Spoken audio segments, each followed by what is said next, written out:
My dear students, आज के session में हम लोग नेक्स्ट टॉपिक की बात करेंगे। अगला टॉपिक होगा आपके पास टाइम और टेंस। अभी हमने आर्टिकल कंप्लीट किया है, तो आर्टिकल की प्रैक्टिस सेट आप कर रहे हो। हालांकि एक प्रैक्टिस सेट हो भी गया, हालांकि हम लोग सेकंड की बात कर रहे हैं, उसमें सेकंड भी आएगा आगे। इस तरीके से आर्टिकल की प्रैक्टिस आपकी चलेगी। आज का सेशन होगा टाइम और टेंस का। इसको छोटी क्लास के अंदर 10वीं लेवल तक बच्चे इसे टेंस के नाम से जानते हैं, लेकिन जब हम हायर लेवल में इसे पढ़ते हैं कंप्लीट, तो इसे हम लोग टाइम और टेंस बोलेंगे, टाइम एंड टेंस। हालांकि टाइम का मतलब है समय और टेंस का मतलब है काल, तो दोनों में फर्क होता है। एक यूनिवर्सल को दिखाएगा, एक यूनिवर्सल को नहीं दिखाता। तो दोनों अपने आप में सिमिलर वर्ड तो हैं, लेकिन दोनों में क्या है, फर्क है। ये आप ध्यान रखोगे। तो टॉपिक हमारे पास होगा time and tense. This will be the second topic which we are going to take, and it is very compulsory for you. If you will learn this chapter time and tense, so easily you can learn other pattern also which correlates from this, like question tag, that will be simple for you. If you are going to learn this pattern, the next topic will be question tag, that will be related to this topic. Next one will be conditional sentences, and other one will be next, which is known as the next topic, conditional subject verb agreement and voice as well as narration. तो tense यदि आप जान जाओ तो tense के according आपके कई सारे टॉपिक इजी हो जाते हैं। जैसे मैंने टॉपिक के नाम आपको बताए, question tag, conditional sentence, subject verb agreement जिसको हम लोग सिंटेक्स के नाम से जानते हैं, या वॉइस या फिर नरेशन। तो इतने जितने भी आपके टॉपिक्स होते हैं ये इजी हो जाएंगे बिकॉज ऑफ टेंस, जो टाइम और टेंस का टॉपिक है। तो टेंस को बेसिक से स्टार्ट करेंगे, और बेसिक से स्टार्ट करने के बाद पूरा हायर लेवल तक, मतलब एडवांस तक लेके चलूंगा इसे। और इसकी फिर हम फिर से प्रैक्टिस सेट भी करेंगे जैसे हमने आर्टिकल को स्टार्ट किया है। तो ध्यान दो, स्टार्ट करते हैं टॉपिक को, टाइम एंड टेंस।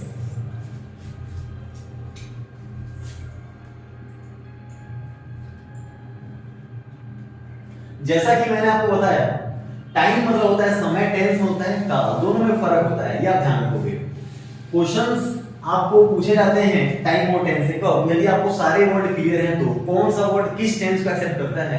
तो टेंस की यदि हम बात करें तो आप जानते हो it is 3 types, like present, past and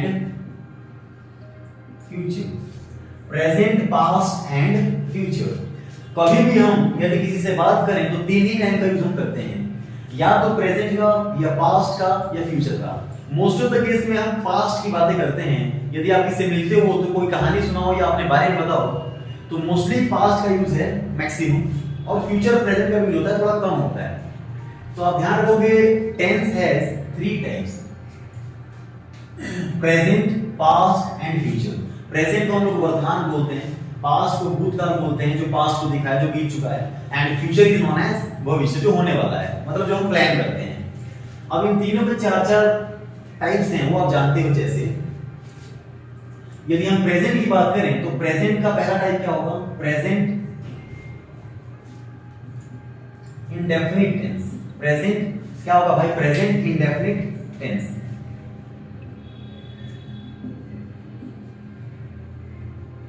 जो इसका दूसरा टाइप होता है वो होगा प्रेजेंट।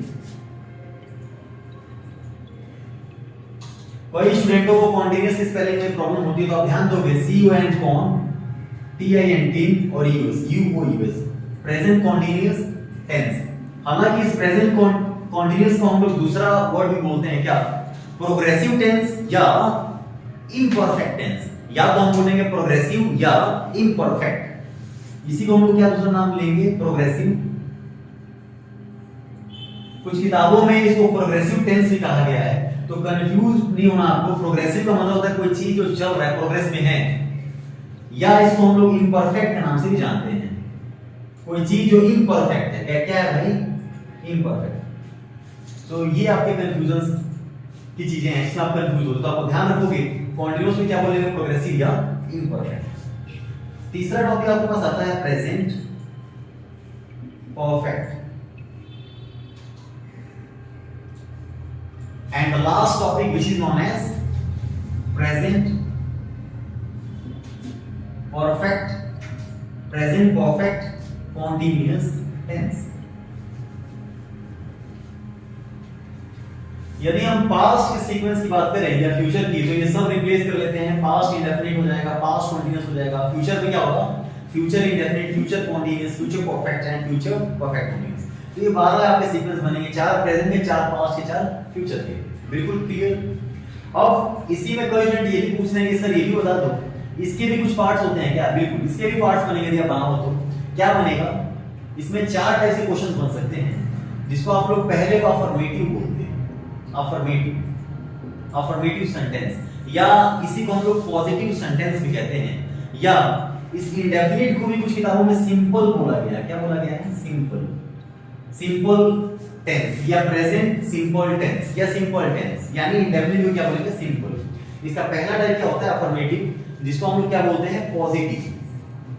पॉजिटिव भी कह सकते हैं, सकारात्मक। हिंदी में हम लोग क्या बोलेंगे? सकारात्मक, कोई चीज पॉजिटिव। इसका जो दूसरा टाइप है ये क्या है?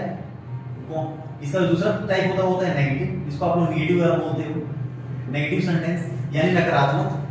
तीसरा होता है interrogative. This interrogative has 2 types, एक होता है हेल्पिंग वर्ब और एक होता है WH। जो क्वेश्चन हेल्पिंग वर्ब से स्टार्ट हो जाए उसे हम लोग हेल्पिंग वर्ब कहते हैं, जैसे क्या से स्टार्ट हो जाए कोई क्वेश्चन। और दूसरा टाइप होता है क्वेश्चन वाले यानी WH, जो WH से क्वेश्चन स्टार्ट होते हैं। और लास्ट टाइप इसका होगा इंट्रोगेटिव नेगेटिव, जिसमें इंट्रोगेटिव भी आएगा और नेगेटिव, मतलब WH भी हो सकता है और ये भी होगा, नेगेटिव भी होगा। ये आपके टाइप्स हो गए। ये चारों टाइप आपके हो गए प्रेजेंट के, प्रेजेंट इंडेफिनिट, जिसको हम सिंपल बोलते हैं। अगला प्रेजेंट कंटीन्यूअस होगा, परफेक्ट होगा, इस तरीके से। तो इस क्लास के अंदर हम लोग प्रेजेंट को कंप्लीट करेंगे, आगे फिर स्टार्ट करेंगे पास्ट और फिर फ्यूचर। तो प्रेजेंट का पहला लिखोगे आप लोग प्रेजेंट इंडेफिनिट टेंस या सिंपल प्रेजेंट लिखो।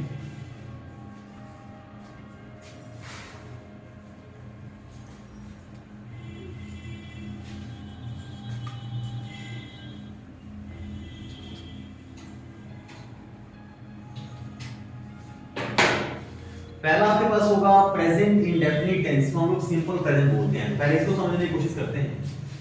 प्रेजेंट इंडेफिनिट टेंस, जिसको हम लोग सिंपल के नाम से भी जानते हैं। यदि हम लोग इसके बेसिक टर्म्स की बात करें तो बेसिक टर्म में इसकी जो आइडेंटिटी है वो क्या है? यस, इसको पहचानने का तरीका क्या है? लास्ट में किसी भी सेंटेंस के लास्ट में ता है, ती है आ जाए तो प्रेजेंट इंडेफिनिट है। ये आपने पढ़ा है बेसिक चीजें, लेकिन आगे इसकी टर्निंग पॉइंट्स आएंगे। जरूरी नहीं कि ता है ही आएगा, गी भी आ सकता है, तो ये डिपेंड करता है सिचुएशन। तो आप ध्यान रखो, ता है वगैरह आ जाए तो प्रेजेंट इंडेफिनिट तो है, हिसाब में कुछ और भी आ सकता है। तो इसके पहले बेसिक टर्म को समझते हैं। इसमें आप लोग कुछ चीजों को जानते हो, जैसे इसमें 3 तरह के कॉन्सेप्ट काम करते हैं। पहला कॉन्सेप्ट आपका होता है कि सब्जेक्ट आ जाए, सब्जेक्ट के बाद कोई भी क्रिया की फर्स्ट फॉर्म आ जाए, वर्ब की फर्स्ट फॉर्म आ जाए, फिर सब्जेक्ट के बाद और बचा कुछ हिस्सा ऑब्जेक्ट आ जाए। दूसरा कॉन्सेप्ट ये कहता है कि सब्जेक्ट के बाद फर्स्ट फॉर्म आ जाए और उसी में क्या लगे? यस, एस या ईएस, इसके साथ भाई with third person singular, with third person singular. अब ये थर्ड पर्सन सिंगुलर क्या है? ऑलरेडी आपको जानते हो थर्ड पर्सन सिंगुलर के बारे में। जब कभी भी हम किसी थर्ड कैंडिडेट की बातें करें, जैसे मैंने कहा मैं हूं फर्स्ट पर्सन, यदि मैं आपसे बात कर रहा हूं तो मैं हूं फर्स्ट पर्सन, आप मेरे लिए क्या हो? Second person. और जब हम दोनों मिलकर किसी और की बात करेंगे तो वो क्या होगा? Third person. क्या होगा? Third person. और थर्ड पर्सन में भी सिंगुलर, प्लूरल होता है दे, और सिंगुलर में कैसे वर्ड्स आते हैं? ही, यस, सी, इट या कोई एक नाम, ही, सी, इट या कोई एक नाम, इनको हम लोग क्या बोलते हैं? Third person singular. इन्हीं के साथ हम लगाते हैं एस या ईएस, ये आपको ध्यान रखना है। ये भी बताऊंगा आपको एस और ईएस में क्या कंफ्यूजन रहती है, कहां पे लगा होगा। जब कोई भी ओ एच आई एस का सामने नंबर आ जाए तो वहां पे वर्ड आ जाए, यदि तो वहां पे आप ईएस को प्रेफर करोगे, अन्यथा सिर्फ एस। तीसरा कॉन्सेप्ट कहता है कि सब्जेक्ट के बाद क्या लग जाए? डू या डज। और क्रिया की कौन सी फॉर्म? First form. क्रिया की कौन सी फॉर्म? फर्स्ट। इस दोनों रूल का यूज हम करते हैं पॉजिटिव सेंटेंस। यदि सेंटेंस पॉजिटिव है तो ये दोनों रूल लगते हैं, आप लोगों ने सीखा है। यदि थर्ड की बात करें तो थर्ड में जब कोई भी सेंटेंस नेगेटिव हो जाए या इंट्रोगेटिव हो तो थॉट का यूज करेंगे। ये डू डज को हम लोग हेल्पिंग वर्ब बोलते हैं। क्या बोलते हैं? हेल्पिंग वर्ब, मतलब सहायक क्रिया। इसका यूज हम करेंगे नेगेटिव और इंट्रोगेटिव सेंटेंस के अंदर। इस डू डज में कंफ्यूजन रहती है कि डू कहां लगेगा डज, तो डू का ही भाई डज है। कैसे? एक वर्ब है do, do is a verb, ये फर्स्ट फॉर्म है। इसकी सेकंड फॉर्म क्या बनेगी? डिड। थर्ड फॉर्म क्या होगी? डन। फोर्थ फॉर्म क्या होगी? यस। क्या जोड़ देते हैं हम? ING. This is the fourth form. इसकी फिफ्थ फॉर्म क्या बनेगी भाई? एस ये जोड़ते हैं, क्या बनेगा? Does. So first form, second form, third form, fourth form, और ये क्या है? Fifth form. और फिफ्थ फॉर्म कैसी होती है हमारी? सिंगुलर। जब कोई भी क्रियाओं में हम एस को जोड़ दें तो वर्ब कैसी बन जाती है? सिंगुलर। और जब कोई भी इस फर्स्ट फॉर्म की बात करें तो ये क्या होता है? प्लूरल। तो ये है प्लूरल, और लास्ट जो फॉर्म होती है क्या होती है? सिंगुलर।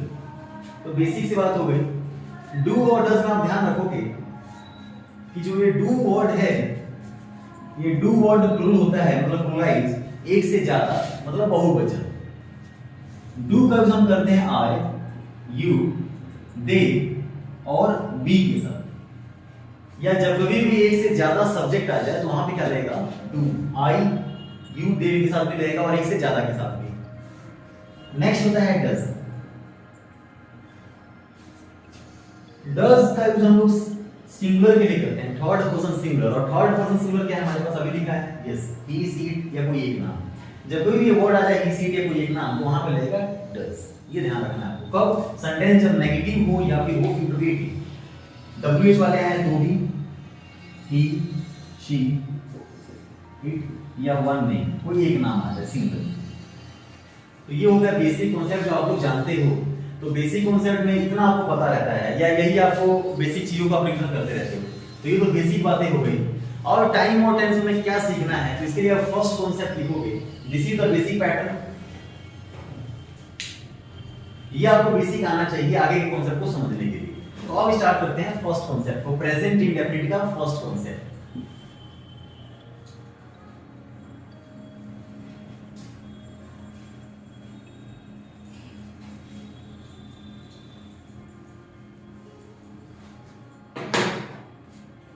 अब ध्यान ये रखो कि जब कोई भी प्रेजेंट इंडेफिनिट का यूज हम वहां करते हैं, फर्स्ट इसका कॉन्सेप्ट क्या बनेगा? अब इंग्लिश में तो आप तो को ढूंढ नहीं सकते, हिंदी में ढूंढते थे तो है या क्या है वगैरह वगैरह, जब आप ट्रांसलेशन करते थे। यहाँ पे आपको ध्यान ये रखना है, इसे कॉन्सेप्ट में टाइम को कैच करना है, टाइम क्या आ रहा है, उसमें क्या टाइम दिया गया है। तो पहले कॉन्सेप्ट में समझते हैं हम लोग, पहला कॉन्सेप्ट इसका प्रेजेंट इंडेफिनिट का हम लोग कहां करते हैं। तो पहला कॉन्सेप्ट ये कहता है कि जब कोई भी हैबिचुअल एक्शन की बात हो, जब कोई भी हैबिचुअल एक्शन की बात हो, कोई ऐसी हैबिट जो रेगुलर करते हो, कैसे करते हो? रेगुलर, या तो हैबिचुअल एक्शन या रेगुलर एक्शन। अब कभी भी रेगुलर एक्शन हो या हैबिचुअल एक्शन हो, यह हमेशा प्रेजेंट इंडेफिनिट में होगा। इसमें होगा प्रेजेंट इंडेफिनिट में। कुछ एग्जांपल लिख जैसे मैंने I am walking in this park daily, I am walking in this park daily. जब कोई मैं कहता हूं I am walking in this park daily, जाहिर सी बात है वॉक करना ये डेली हैबिट की बात है या रेगुलर एक्शन की बात हो रही है। तो उस केस में प्रेजेंट कॉन्टिन्यूअस में सेंटेंस बोला गया है, और ये क्या हो जाएगा? गलत, क्योंकि वर्ड क्या है हमारे पास? डेली। और जब कोई भी डेली वर्ड आ जाए तो ये प्रेजेंट कॉन्टिन्यूअस में नहीं, प्रेजेंट इंडेफिनिट को प्रेफर करेगा। तो आप ध्यान रखो इसे हम सही क्या बोलेंगे? I walk in this park. इसको पार्क नहीं पढ़ते, this is the park. I walk in this park daily, ये आपका सीक्वेंस बनेगा। क्लियर है? I walk in this park daily. जब कोई भी रेगुलर एक्शन की बात हो या हैबिचुअल एक्शन की, तो प्रेजेंट इंडेफिनिट में ये होता है। सेकंड कॉन्सेप्ट हम लोग देखेंगे, जब कभी भी हमारी हैबिट की चीजें तो हो गई, कोई ऐसा जो डेली एक्शन हो, डेली एक्शन जो हम डेली करते हैं, जैसे I take bath every day. अब फिर से आपको टाइम को देखना है, टाइम वाला वर्ड क्या है, एवरी डे। क्या है, एवरी डे। और जब कोई भी एवरी डे आ जाए तो कहां होगा वो, प्रेजेंट इंडेफिनिट में। कहां होगा, प्रेजेंट इंडेफिनिट में। ये आपको ध्यान रखना है। अब ये वर्ड क्यों नाम समझ रहे हैं कि कौन कौन से वर्ड्स हैं जो आने पे हमें उसे प्रेजेंट इंडेफिनिट में यूज करना होता है, तो उन वर्ड्स को लिखते हैं सेकंड कॉन्सेप्ट के अंदर। लिखोगे आप सेकंड में फर्स्ट वर्ड। अभी हमने सीखा है हैबिचुअल एक्शन, रेगुलर एक्शन या फिर डेली एक्शन हो तो प्रेजेंट इंडेफिनिट के अंदर होगा। अब इसे आप वर्ड लिखोगे, फिर थर्ड कॉन्सेप्ट की बात करेंगे।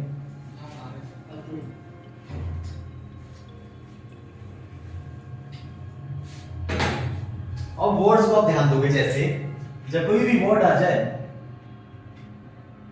सम टाइम, हालांकि सम टाइम तीन तरीके होते हैं, सम टाइम और एक होता है सम टाइम्स, तो तीनों में फर्क होता है, वो भी समझेंगे।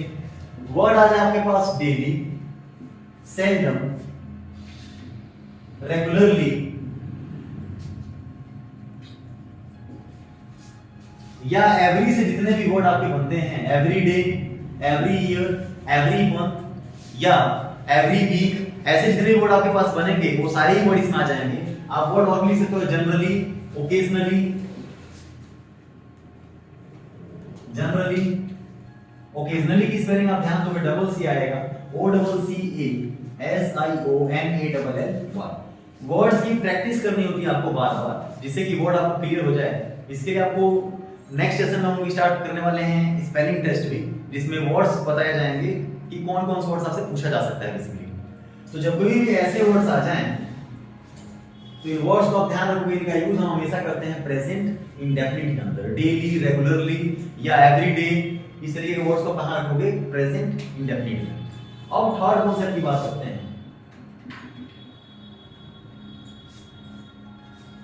थर्ड कॉन्सेप्ट आपका ये कहता है जब कोई भी कोई यूनिवर्सल ट्रूथ आ जाए, हमेशा यूनिवर्सल ट्रूथ जो होता है वो प्रेजेंट इंडेफिनिट के अंदर होता है। अब यूनिवर्सल ट्रूथ होता क्या है भाई, तो यूनिवर्सल ट्रूथ हम लोग उसे बोलते हैं, जैसे मैंने कहा the sun rises in the east, जो सूर्य है वो निकलता है कहां पे भाई, ईस्ट में। तो ये अपने आप में एक यूनिवर्सल ट्रूथ है, और यूनिवर्सल ट्रूथ किसमें होता है, हमेशा प्रेजेंट इंडेफिनिट के अंदर। हम ये नहीं कह सकते the sun is rising in the east, it will be a wrong pattern. We are bound to use what? The sun rises in the east. The sun rises in the east. ये एक क्या होगा, universal truth. या मैं कहूं 2 and 2 make नहीं, क्या makes 4, ये आप ध्यान रखोगे। हालांकि हम बोलचाल की लैंग्वेज में 2 and 2 मेक 4 भी बोल देते हैं बच्चे, लेकिन प्रॉपर सीक्वेंस में इसी का यूज होगा, क्योंकि अपने आप में एक यूनिवर्सल ट्रूथ है। Let's take the next fourth point, fourth की बात करते हैं। Let's start the next. इसमें अगला ये कहता है फोर्थ केस, जब कोई भी कोई चीज आपके पास हो, जैसे पोजीशन की जब बात हो, जैसे कोई चीज जो आपसे बिलोंग करती है, उस केस में हम प्रेजेंट इंडेफिनिट यूज करते हैं। मैंने कहा दिस कार बिलोंग्स, जब कोई भी एक गाड़ी की बात करेंगे तो सब्जेक्ट सिंगुलर तो वर्ब भी singular. We will learn this pattern in syntax, that is called subject verb agreement. This car belongs to me. तो जाहिर सी बात है इस गाड़ी की बात हो रही है, और गाड़ी किससे बिलोंग करती है भाई, उससे, मतलब गाड़ी किसकी है। तो इस केस में पोजीशन को लिखा है, या मैं कहूं आई हैव अ कार, तो इस केस में भी प्रेजेंट इंडेफिनिट का यूज हम लोग करते हैं। अगला केस ये कहता है कि जब कोई भी, अगले केस हम लोग समझेंगे नेक्स्ट कंडीशन की, जब कोई भी मैनर की बातें होने लगे। अब ये मैनर क्या होता है, मैनर का होता है तौर तरीका। यदि तौर तरीके की बात हो तो उस केस में हम लोग प्रेजेंट इंडेफिनिट का यूज करते हैं। कोई क्वेश्चन यदि ऐसे आ जाए, he knows to cook food, वो जानता है क्या करना, कुकिंग, मतलब क्यों, उसे पता है कैसे खाने को बनाते हैं। तो उस केस में he knows to cook food नहीं होगा, he knows, और इसके बाद एक हम वर्ड प्रेफर करेंगे कौन सा, yes, how। तो सीक्वेंस क्या हो जाएगा हमारे पास, he knows how to cook food, he knows how to cook food।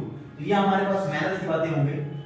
देखते हैं नेक्स्ट की तरफ, अगला पैटर्न 7 नंबर ये कहता है, आपका 6 नंबर 5 हमने कर लिया ना, आगे देखिए।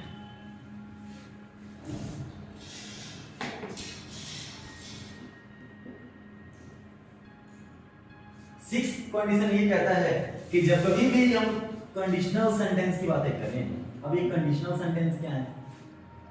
ये जो कंडीशनल सेंटेंस है अपने आप में एक टॉपिक का ही नाम है, पूरे एक क्लास का ही टॉपिक होता है। हालांकि जब टेंस आपको समझ में आ जाए तो ये टॉपिक भी बहुत अच्छे से आ जाएगा।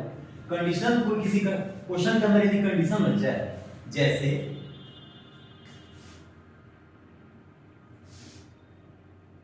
मैंने कहा if I will come I will meet you, if I will come I will meet you, यदि मैं आऊंगा तो मैं तुमसे मिलूंगा, यदि मैं आऊंगा तो मैं तुमसे मिलूंगा। इस बेस में ये कहता है कि दोनों फ्यूचर, ए भी फ्यूचर और ए भी फ्यूचर। तो इस कंडीशंस में ऐसे क्वेश्चन यदि आ जाएं, यहाँ पे कोई भी कंडीशन लग जाए, कंडीशन के लिए कुछ वर्ड्स होते हैं हमारे पास, जैसे इफ, सपोज, सपोजिंग, या व्हेन, बिफोर, प्रोवाइडेड, या फिर until, unless, या would that, oh that, या I wish, ऐसे वर्ड्स आ जाए तो उसे पता चलता है कंडीशन लगा है, या फिर इन केस भी हो सकता है। तो इन वर्ड से पता चला है कि आगे कंडीशन लगा हुआ है।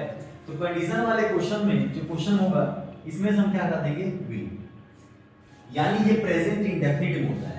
इसी को हम लोग लैंग्वेज में क्लॉज भी बोलते हैं। एक होता है प्रिंसिपल क्लॉज और एक होता है सबऑर्डिनेट क्लॉज। तो प्रिंसिपल क्लॉज कौन सा होता है? ये जो फर्स्ट वाला हिस्सा है जहां पे कंडीशन लगा है, इसको हम सबऑर्डिनेट क्लॉज बोलते हैं। क्या बोलेंगे? Subordinate clause. और जो नेक्स्ट हिस्सा है इसको क्या बोलते हैं? Principal clause. प्रिंसिपल क्लॉज, तो ये क्लॉज वाले कॉन्सेप्ट आप लोग सीखोगे, सबऑर्डिनेट क्या है, प्रिंसिपल क्लॉज क्या है। यदि ये क्वेश्चन आगे होता तो भी इसी कंडीशन में होता है, क्योंकि इसके बाद क्या है, इसके बाद अपना एक कंडीशन। तो ये हो गया कंडीशनल के क्वेश्चन, इस तरीके से पूछे जाएंगे। यह क्वेश्चन और समझते हैं। She will not come in case it will rain.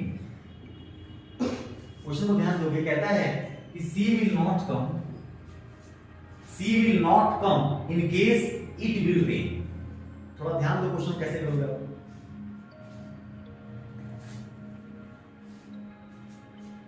अब आपको समझना क्या है, कई सारे स्टूडेंटों ने टैकल कर लिया होगा। ये जो इन केस वर्ड है ये क्या है? कंडीशन। और कंडीशन वाला बाद का जो सेंटेंस होता है उसी को हम लोग क्या बोलते हैं? Subordinate clause. ये कौन सा क्लॉज है? सबऑर्डिनेट। और ये क्या है हमारा? Principal clause. तो आपको ध्यान रहे, इन केस यहां पे है तो उसके बाद वाला जो सेंटेंस होगा प्रेजेंट इंडेफिनिट होगा और दूसरा वाला होगा फ्यूचर इंडेफिनिट अंदर। तो इट विल रेन नहीं होगा, क्या होगा? इट। अब यहां रेन भी नहीं होगा क्योंकि ही सी के साथ क्या लगता है? एस या ईएस। तो क्या करेंगे? It rains. It rains.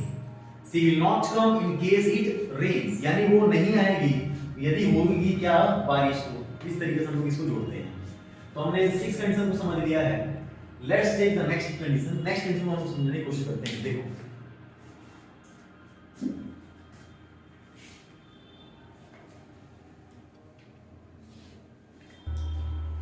अगला कंडीशन आपके पास ये कहता है कि जब कभी भी मेंटलिटी की बात हो या मेंटल की बात हो या फीलिंग्स की बातें होने लगे, फीलिंग्स यानी फील करना किसी चीज को, तो जब कोई भी फीलिंग्स की बातें हो या मेंटल की बातें हो, मैंने कहा कि आई नो या आई थिंक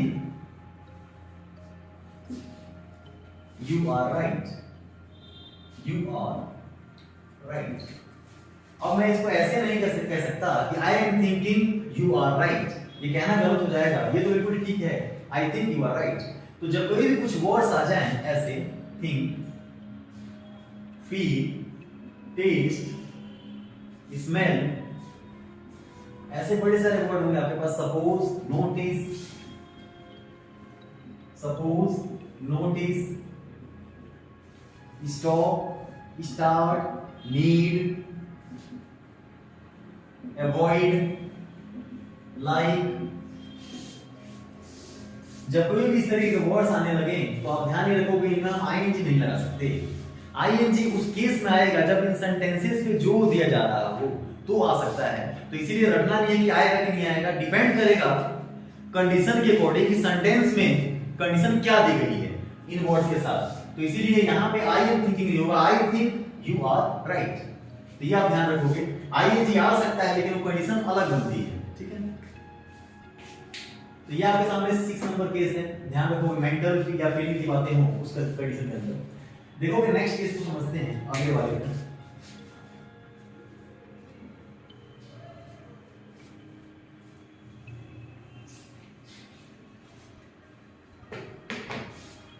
एक छोटा सा इसमें कंडीशन आपके पास होता है, फ्यूचर प्लान।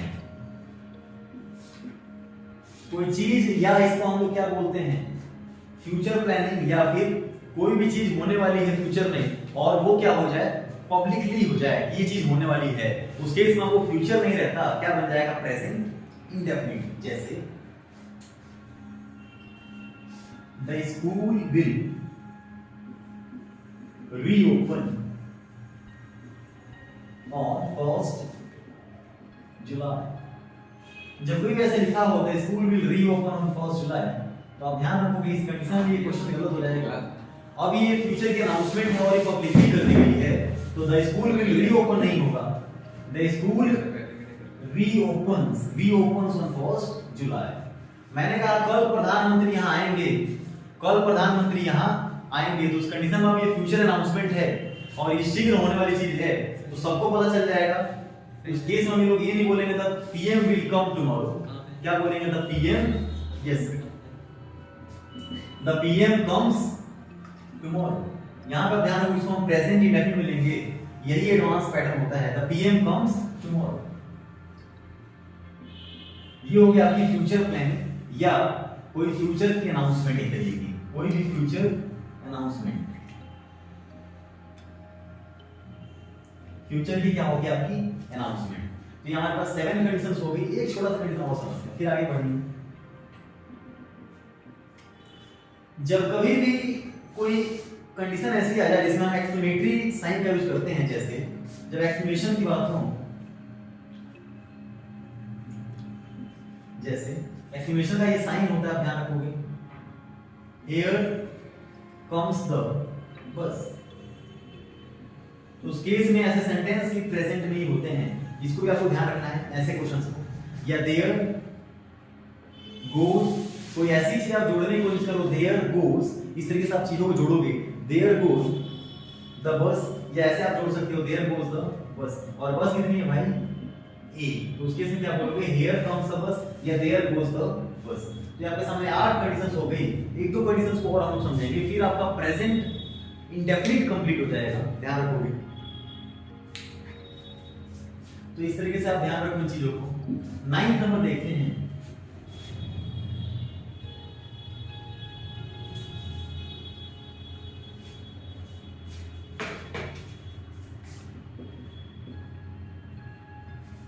नाइन्थ नंबर जो कंडीशन है ये कहता है कि जब कोई भी आंखों देखा हाल कोई चीज आप देख रहे हो, कमेंट्री या कोई भी चीज, तो उस केस में वो चीजें प्रेजेंट में हो जाती हैं।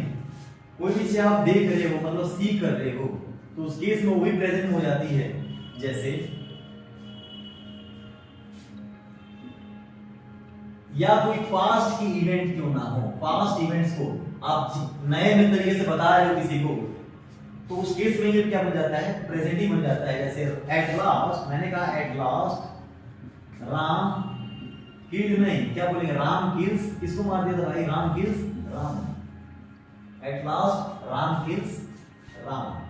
कोई भी कोई हिस्ट्री की चीजों को दिखाने की कोशिश करे प्रेजेंट के अंदर, तो उस केस में हम लोग प्रेजेंट का यूज करते हैं। जब कोई भी हम कमेंट्री की बात करें या किसी हिस्ट्री की मूवमेंट की बात करें या किसी ऑथर की, जैसे किसी भी ऑथर की बात करें या कमेंट्री की बात करें क्रिकेट वगैरह की, तो वहां पे भी आ जाता है। जैसे हम क्या लिख सकते हैं इसको, सचिन रन्स, रन नहीं रन्स, तो ये भी हमेशा प्रेजेंट होती है। और हिस्ट्री कोई चैप्टर्स वगैरह भी हैं तो उनको भी हम इसी में रखा जाता है सीक्वेंस में, किसके, प्रेजेंट के। तो ये ओवरऑल आपका था प्रेजेंट इंडेफिनिट टेंस, जिसको हम लोग सिंपल प्रेजेंट कहते हैं। नेक्स्ट में बात करते हैं प्रेजेंट कंटीन्यूअस की।